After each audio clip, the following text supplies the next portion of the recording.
Hey everyone, welcome to week 4 of our Intro to Entrepreneurship. Um, Today we're going to be going through some information around selling and marketing. And when we get into our sample pitch deck slide, we're actually going to be talking about customer and creating a customer persona and how a customer persona is used in our sales and marketing techniques. So some of this information is going to be a little more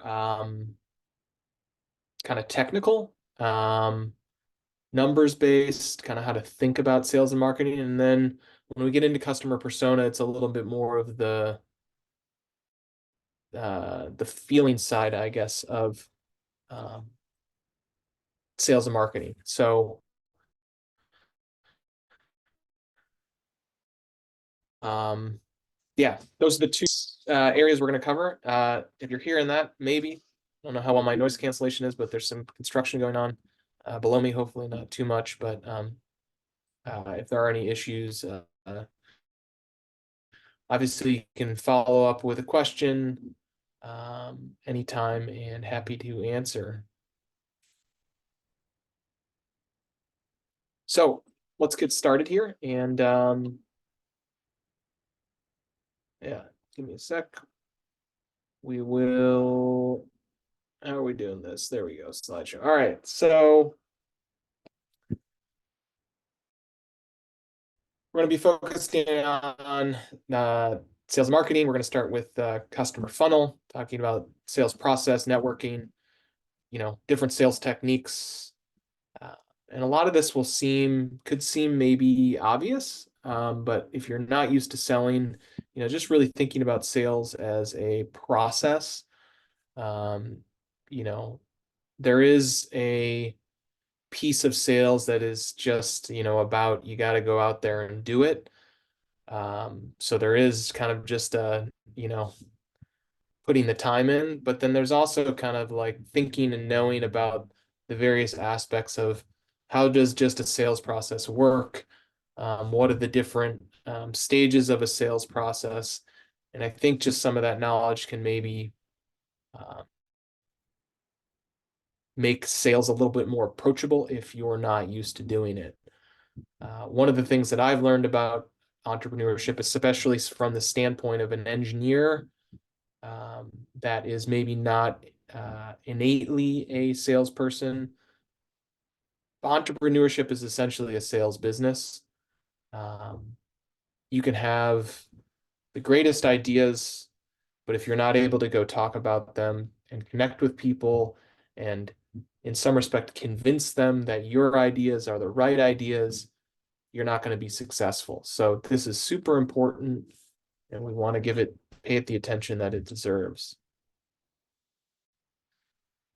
So when we think about sales and marketing, we think about it as a funnel, and we'll take a look at a pictorial version of this funnel in a second. But essentially, what a sales funnel is it's really a graphical representation of our customer journey, and our customer journey is the quote unquote a journey a customer takes from kind of the initial point of contact ultimately to their purchase and all the different stages that they go through. So if you think about somebody in the world, they don't inherently know anything about our business. They don't even know our business exists. And so their journey of discovery through all it takes to get to the point of purchase is the customer journey. And it's a series of steps. Most of the time somebody just doesn't discover your business and think, ooh, that's exactly what I need. It takes a minute to sink in. They come across your business in multiple stages so that there's the initial discovery, then they identify a need, then they rediscover, and then ultimately they purchase. So each stage requires a different set of marketing strategies, a different set of outreach. sorry. And all are designed to continue to move as many people as possible down our funnel, recognizing that each stage we will lose some amount of people. 100% of the people that find out of our business in stage one will not purchase our business. And the reality is that's a good thing. We want to narrow our funnel over time. If we don't have a funnel, so a funnel looks like this, right? If we don't have a funnel, we have a pipe. And we don't want a pipe. We don't want 100% of people to fall all the way through. That isn't reality. We want to recognize that's not reality and embrace the idea that at each stage we'll lose people.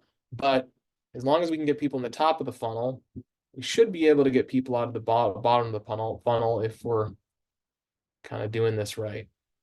All right, so we want to convert as many leads as possible. Leads are what's coming in the top into paying customers. Okay, so our sales funnel works by guiding our potential customers through a series of steps. And the first step is to create awareness. So, we're doing this is called brand marketing. We want people to be aware that we even exist. All right. They don't need to know exactly how our product works, but we want them to generally be aware that our product or service exists in the world. Once they're aware of our product, we want to generate interest and start providing that information around the benefits and features that address their needs, wants, and desires. And then as they become more interested, we can move further towards providing some proof, testimonials, validation, continue working them down to where really what we're doing is we're building trust. And then once the trust is built and they're ready to hand over their hard-earned dollars, they make a purchase. Okay, so those are kind of the steps. There's a million different there could be a million different steps and how to really break these things down, but from a macro level, that's what we're doing. So these principles are common across industries. Now, that doesn't mean that there's not differences between industries, but generally kind of how to think about a customer journey and customer behavior is very similar. So that's where tactics and strategies vary, but the leads coming in and customers flowing out, that's common across industries. Different types. So we talked about kind of these different sales channels, B2B, B2C. Different types of channels may rely on different impulses, different, if you think about B2B, generally it's not one person controlling the purse, right? You have a boss. That boss is going to check your work. Not only do you need to fill your needs, you need to fill your boss's needs. So that slows down kind of the sales channel, the sales process. It doesn't allow us to maybe sell so much on emotion and impulse. We have to check more boxes. So depending on who we're selling to, it kind of changes what we do. And then because of that, the length of the funnel, how many times we need to reinforce things kind of change. So we want to tailor our sales funnel to our audience needs and preferences. We want to tailor it to that market. And yeah. All right. So what does a sales funnel look like? This is taken from my ebook. So if you go to the ebook, again, you can get some more information on exactly how this works. But this is basically what a sales funnel looks like. And for this example, what I want to do is I want to concentrate on a digital-based business that's using email marketing to do its marketing outreach. And we'll talk about how we consider whether or not a marketing activity is kind of worth it and how we do an analysis here. But basically what you see from the customer funnel is we've got our lead gen, we've got contact capture. So lead gen is when we're actually getting people to come in the funnel. Contact capture is when we're getting some information from them to handle our follow-up. Drip, the drip is the actual follow-up. So we call that drip marketing, is where we're following up and continue to tell them more and more about our business, and ultimately we land in our buy. And throughout all of this, the cost, the amount of money it actually takes us to move from somebody that doesn't know our business to what it takes to buy is called our customer acquisition cost. So what we do is, let's say we spent $1,000 in a month on this marketing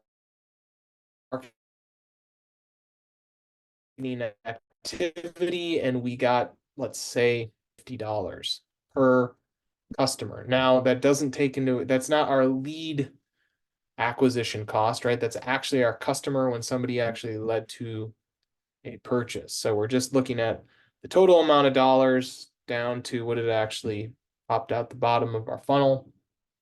That's our customer acquisition cost.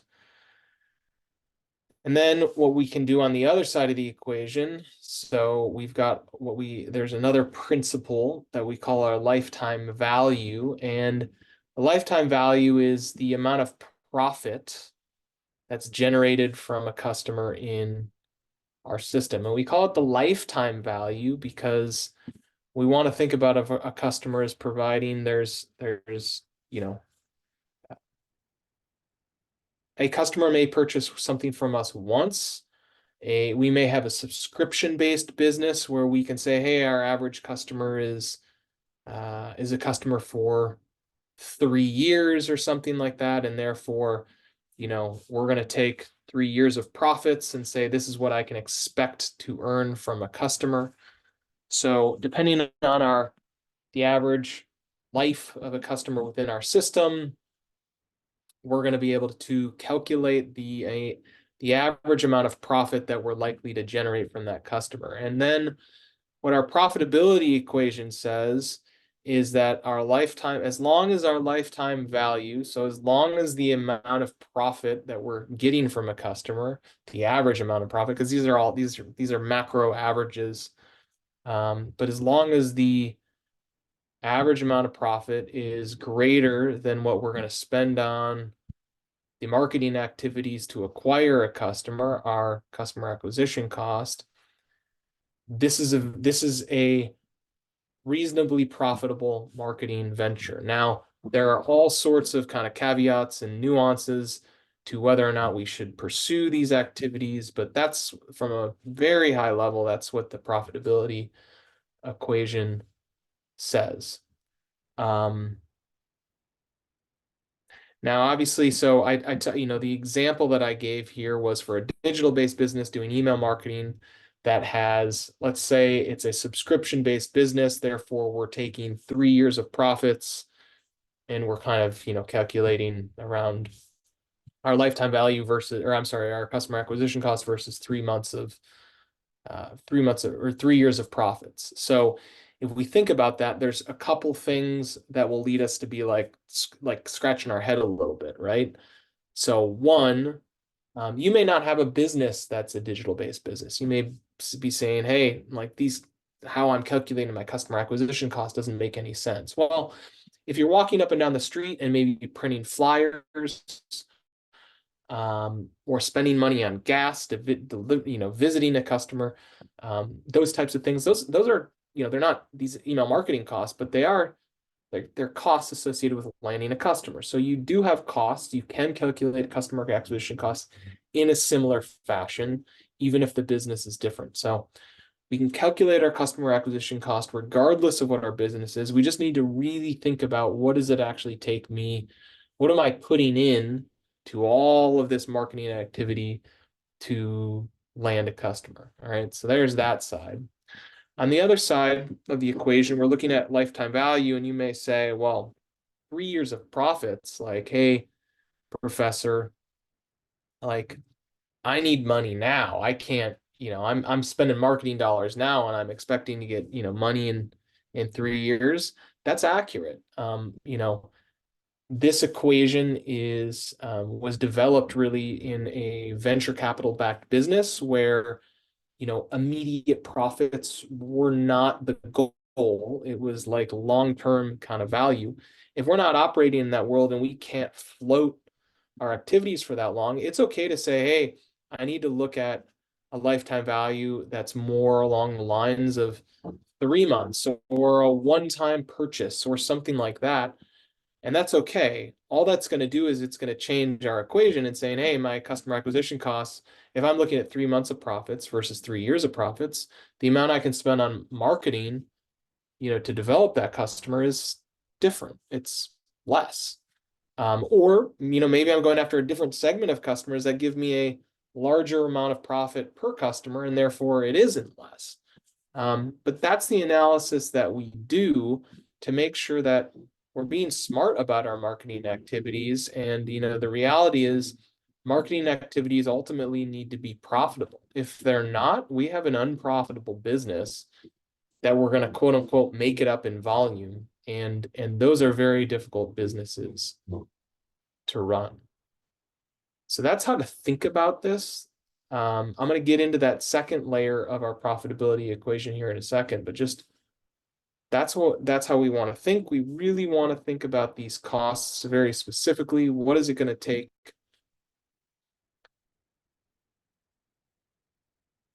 for me to move a customer through my funnel, and how much does it cost? And again, if the lifetime value of that customer, if it's even $1 greater than the amount we're going to put into marketing, the equation says we do it. All right.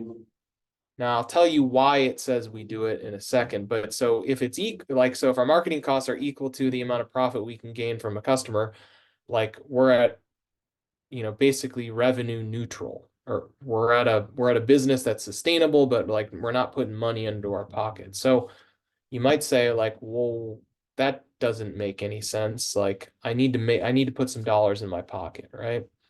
So we'll get into that now and kind of explain, well, how do we think this actually works? Because we're talking about averages, and the reality is like not everything is averages. So what I mean by that is when we're calculating our customer acquisition cost, specifically for this example, if we think about we've got leads coming in. So the example here is like I've got a website and I'm attracting people. Let's say I'm running some Google ads, for instance, to attract some people into my lead gen. And from there, they're going to my website where I'm asking them to give me their email address. From there, I'm running a email campaign where I'm giving them a weekly email, and some amount of the people that receive that email will be ultimate buyers. All right, that's the example I'm going to analyze here. Now, from our email campaign, so let's just say we've got our leads captured. So from our email campaign, we know that so we're gonna run some Google ads, and a certain number of those people that we run Google ads to are gonna click through and land on our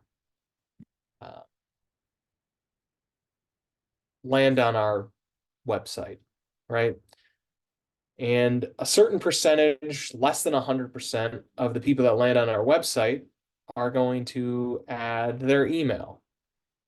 And then as we send out our email, a certain percent of people that receive our email will open our email, and a certain percentage of people that open our email will click on our email and ultimately make a purchase. Okay, so there's our lead gen is running Google ads and getting clicks. And then at each stage, the funnel narrows towards our ultimate number of buyers. Sorry, I thought I had my math here, but the math is actually ebook, because I think it can make it a little clearer. So I'm going to go to the ebook. Let's see if it loads. Apologies, I should have had it. Should have had it up. Not getting, there we go. Okay, so I'm going to go to, it's very slow to load right now.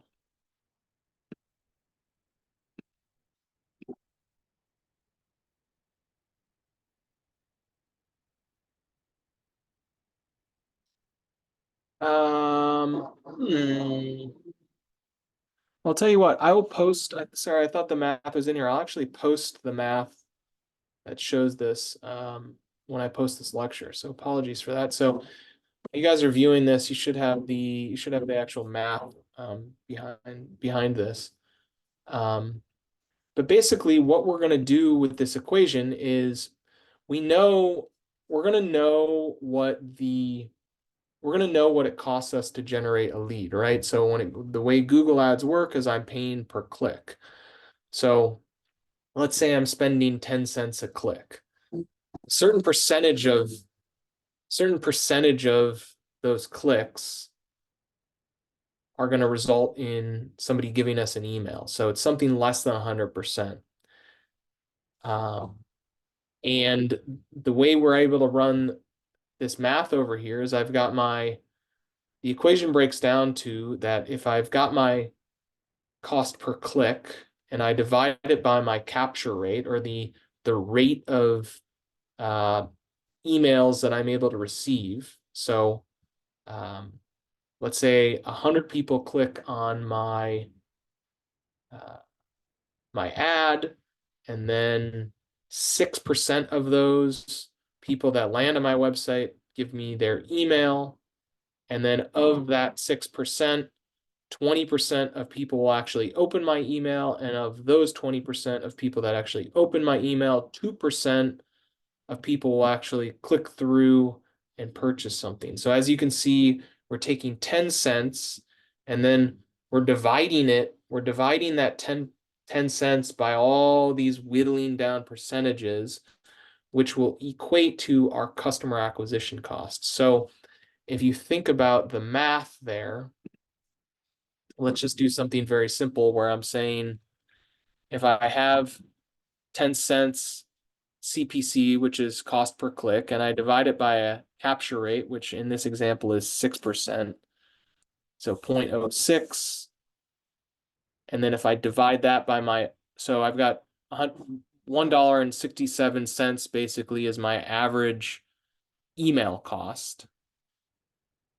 And then if I divide that by 0.2, which is my email open rate, I'm at $8.33 to get somebody to open my email on average. And then if I divide that again by my 2% of how many people that actually open it result in a click, I'll see that with that math, a 10-cent click with those kind of rates results in a customer acquisition cost of $416. So as you can see, I'm going to need to create $416 in lifetime value from a customer in order to justify that marketing campaign. So that's important because now we can analyze our product side and say, hey, am I able to do that or not? Is this a marketing campaign I should pursue or not? Now I can tweak this. If I'm able to get a higher email capture rate or a higher open rate or a higher click-through rate, right? This number will drop. And so cool, that may make, my business a little bit easier. But that's the number I got to focus on to just get to cost neutral. Now we've got these things that are called line jumpers. And the reality is if we're able to get this thing to, on average, cost neutral, we're going to have people that actually purchase early. We are going to have people that do impulse purchases and things like that. And what they're doing is they're actually skipping our equation. So they're going from lead gen and just directly buying. And those people are actually our profitable customers. So they have not gone through all the steps, and therefore they don't have all the cost burden with them. And therefore, when we analyze these things, those are actually the people that will generate profits for our business that justify us doing the work that we do. So that's why, the math says if we can figure out how to make this equation, at parity, um, it's a marketing endeavor we should pursue because there are people that will go around it, and those are the people that are actually profitable for us to pursue. And those are the people that we want to continue to go after time and time again. So hopefully that makes sense and breaks it down into some math. Obviously, this is very theoretical. The reality is the greater the lifetime value can be, versus the customer acquisition cost, the easier of a business we have, right? We don't necessarily want this to be equal. We want to figure out, all right, how can I get this? How can I get the spread, greater and greater and greater, and that'll make the business easier and easier and easier. But, just from a intellectual standpoint, that's how we do this analysis. So hopefully that made sense. It is a little bit complex of a idea, but hopefully I've made some sense. So I'm not going to go through this since I just kind of went through all this terminology, but here's the slide in case you want to pause the video and read it, to reiterate, the terms.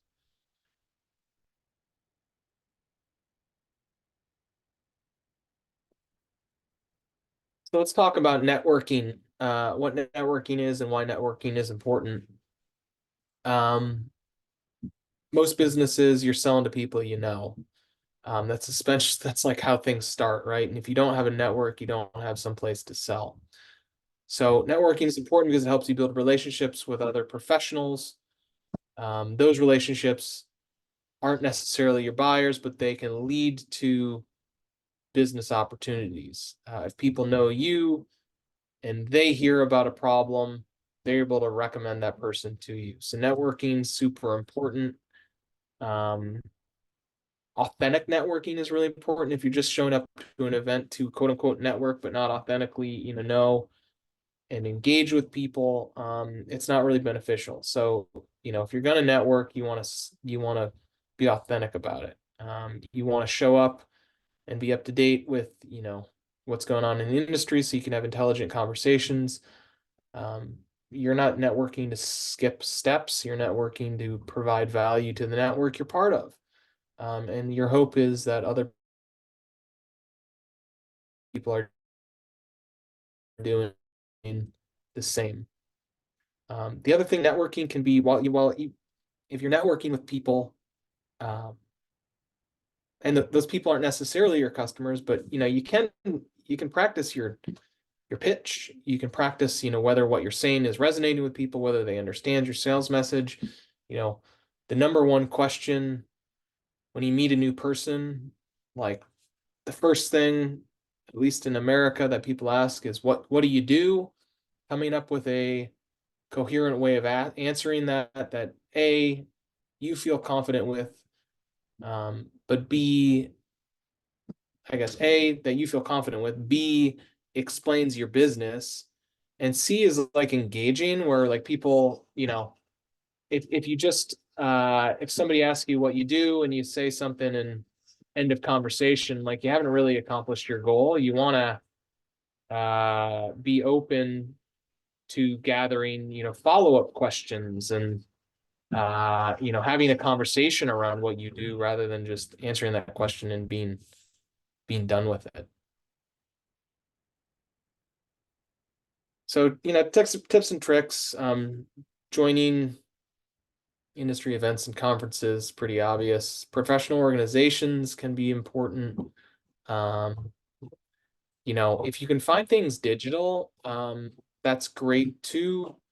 I know, the physical versions of these things, a lot of them have gotten canceled or changed in COVID. So if you've got stuff around you, that's great. If you can find digital, that can be great too. You just need to find the right community that knows how to conduct um, a digital networking event, which can be difficult. So don't be discouraged, but yeah, you can start your own meetup groups, things like that. So if you can't find an industry group, You can start your own. Generally, you need to have that network built in, but um, yeah.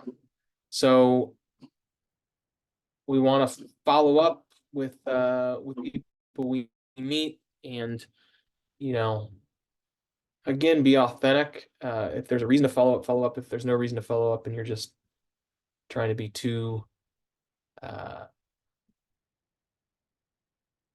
salesy, that stuff doesn't work. So make sure you're being authentic in these things.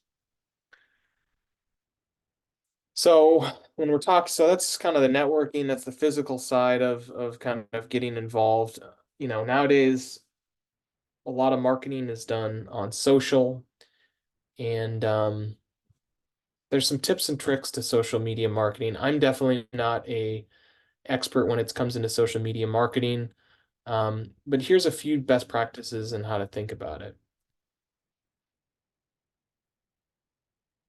You got to remember that not everybody is your customer. And I think the important thing about social media is very persona driven.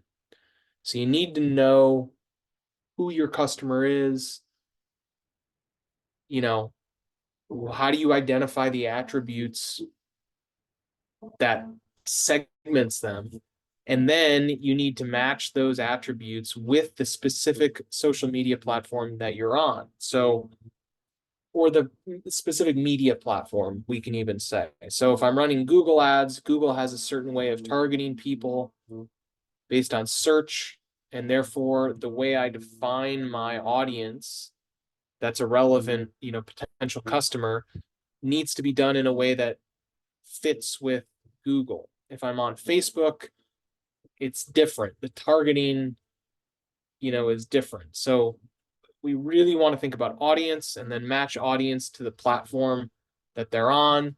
If I'm able to really think about audience and then think about where my audience is, that can be even better. So if your audience, let's say, is on Reddit, good luck, I guess. Reddit is a hard place to market.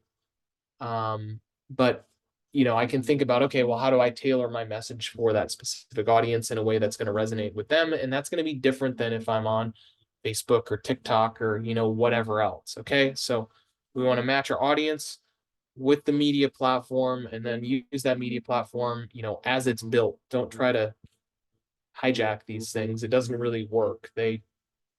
Yeah. Um, these are just, some other like tips and tricks. I don't think there's anything's here is crazy new or maybe things that you haven't heard about. I think the key is just like um, being authentic, and then with your marketing activities, make sure you're doing it in a way that you can do it for a long period of time. As we mentioned, these aren't activities where, you do something and then you get out an immediate buy. Like it needs to be a long-term sustainable effort. So just make sure that what you're doing is something that you like enough that you can make it long-term sustainable. Um, Again, a bunch of different platforms. I don't think there's anything on here that people don't know. Just recognize that like there's all sorts of platforms. Um, Big isn't necessarily good, small isn't necessarily bad. You want to meet your customers where your customers are. If your customers are on some small niche, place that you know of, like that can be great. And Yeah, so the more you're able to find those customers and engage with them, the better. Okay, so we'll do a little just introduction to some sales techniques and strategies, and then I think we're going to talk about our customer persona here in a second.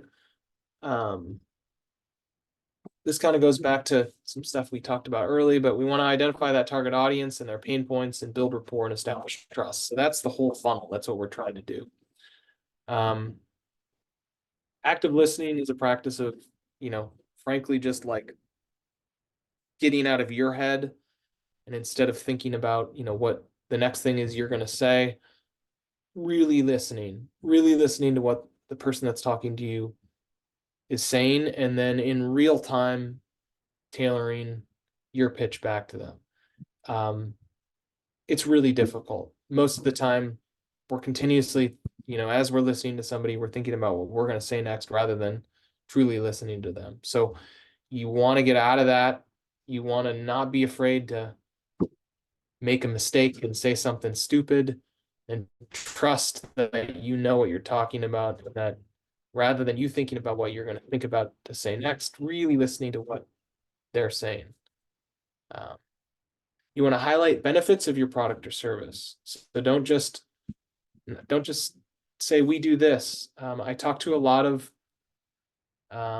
software development company, a lot of overseas software development companies, and one of the things that they pitch me. So I used to run a software development agency, so we utilized development, software developers, coders. We would buy, time from them and then build software, right? So we kind of managed the software and used third parties to help code it. And I'd get pitched by these companies, and what they would continuously tell me is, oh, we have these capabilities. And, it's like, okay, I get 20 of these a day. Everybody's telling me about their amazing capabilities. Tell me what can you do for me though? Like, great, you can code, but do you know what I need? Do you know how what you do fits with me? So we want to highlight the benefits that our product or service has for that customer, not just the features. The features are just what it does. Okay, well, like, what am I supposed to do with that? So focus on the benefits, not just features. Um, and when I'm talking about sales techniques here, but that can be injected into our social media, marketing too. We want to highlight our benefits, not just what it does. Why do I care?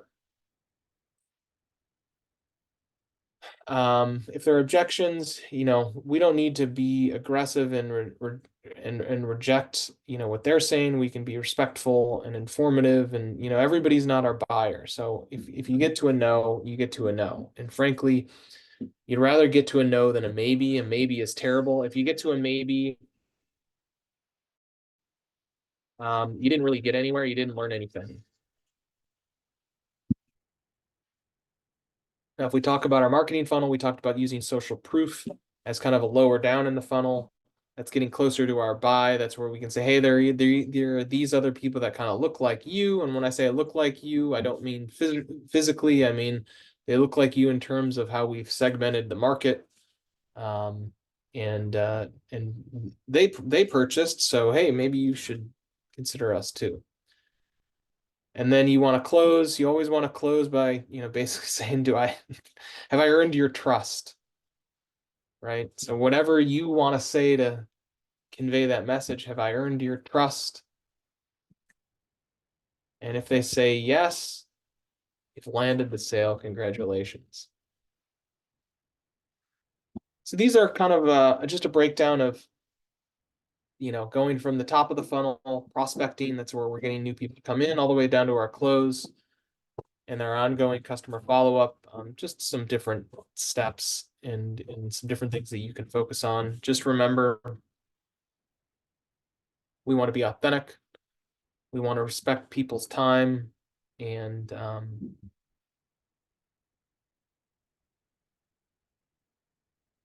if we're getting no's and we're getting more no's than we think we should be getting, problem isn't the customer, the problem is us. It's never the customer. The customer's not the problem. We're the problem. We're here to service the customer's needs, wants, and desires, not the other way around. Customer doesn't need to bend what we have to offer. What we have to offer is what we have to offer. And maybe that fills their needs. Maybe it doesn't. Maybe they're willing to put up with some things that aren't perfect. Maybe they aren't. And, that just is the way it is. And, we always want to be improving what we're doing and what we're offering to continue to fill ever more customer needs. So I think this is the last one it is. So our deal closings. So a lot of times people forget to close. It's the most important part of the process is ensuring you've closed, which is why, I'm saying, do I have your trust? Close a sale. Close it, close it, close it. And when I say close it, like you need to get them to say yes, essentially. You need to get them to commit. You need to get them, over the hump. You can't leave a meeting or a sales process without it being exceedingly obvious that you have that sale. It's not, there's no subjectivity here. There's no assumption on whether or not we've closed the sale. We need to get to that closing stage. Now, prior to that, we use very assumptive language. We're going to assume that they're, of course, going to be, our customer, and we're going to assume that it's inevitable that they're going to purchase from us. So we assume they're ready to buy, and we use our language, we frame our language accordingly. So like it says, when you purchase instead of if you purchase. So we're keeping it open. We know they're going to be a purchaser, and we're, putting them in the bucket. So put them in the bucket of they're already a yes until they tell me no. And your job is to simply get them to say yes. Okay. Now they're already a yes, but we need to get them to say yes.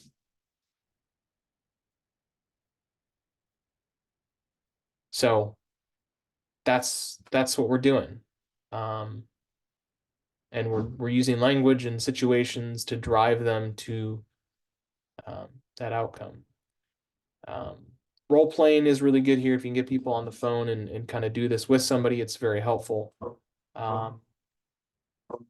Yeah, I think, what else do I have here? Yeah, so just assume the customer's on your side, and it's not awkward.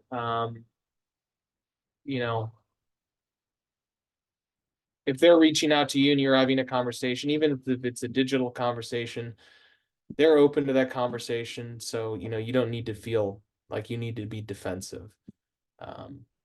You can be open. Okay, so let's talk about how we tailor this language, and what we're going to put in to our slide today or this week. So how we tailor this language, and if we think about how we talked about social media and kind of knowing who our customer is to target, such that we can identify which social platform maybe we go on and how to tailor our language. We do that with what we call a customer persona. And a customer persona is really this, what we want to do with our customer persona is really envision this mythical creature that is the perfect person, that would ultimately buy our product. So, there's a difference between our target market, which is the grouping of kind of everybody that would buy our product, versus our customer persona, which is really down to the specifics of, no, don't tell me about the broad market anymore. I want you to tell me about a specific person, the ideal customer that would purchase your product. And that is who we are going to target. So in this case, we are targeting literally Alex. We have named our person. Our customer persona includes a name. You must include a name on this slide. You must include a picture of the person that you are envisioning. You must include those two elements. Without those two elements, your customer persona is not valid.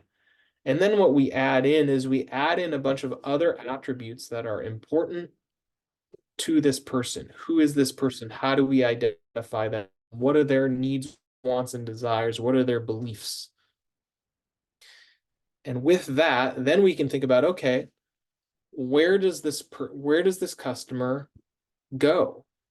And that might be physically, that might be digitally. Where do they go such that they are in a selling environment that I can offer my product, introduce my product to them? When are they open to hear about, what I have that may be able to fill their needs? So if I'm advertising childcare, I may know that they go to their kids. Well, this was for Sprout House is for uh, we're going to supplement at home education. So we know they're not going to like a school or something like that. So when are they going to go to an environment where they're going to be interested in learning about some sort of supplemental, education?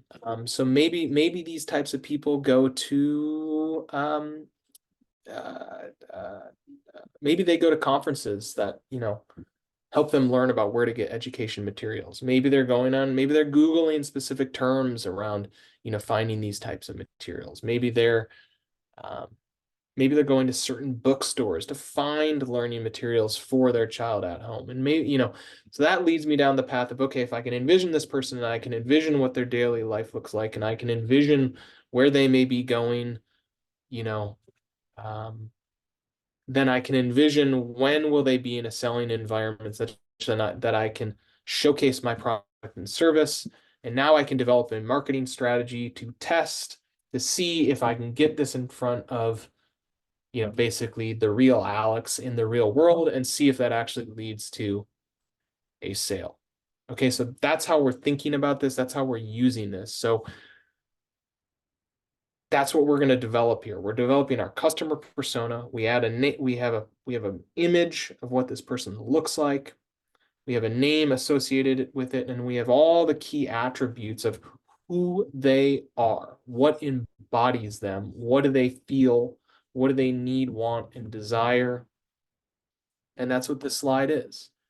And again, from that, then we take this customer persona and we're developing our sales and marketing strategy around who this person is.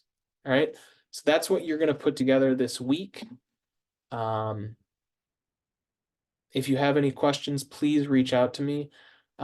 I will be going through the prior slides later today to provide feedback. I think I've done one or two of them, but I'll get through slide 3 by the end of today, and we'll be working on slide 4. So once again, if you have any questions, please don't reach out, and have a wonderful day and a great week. Thanks.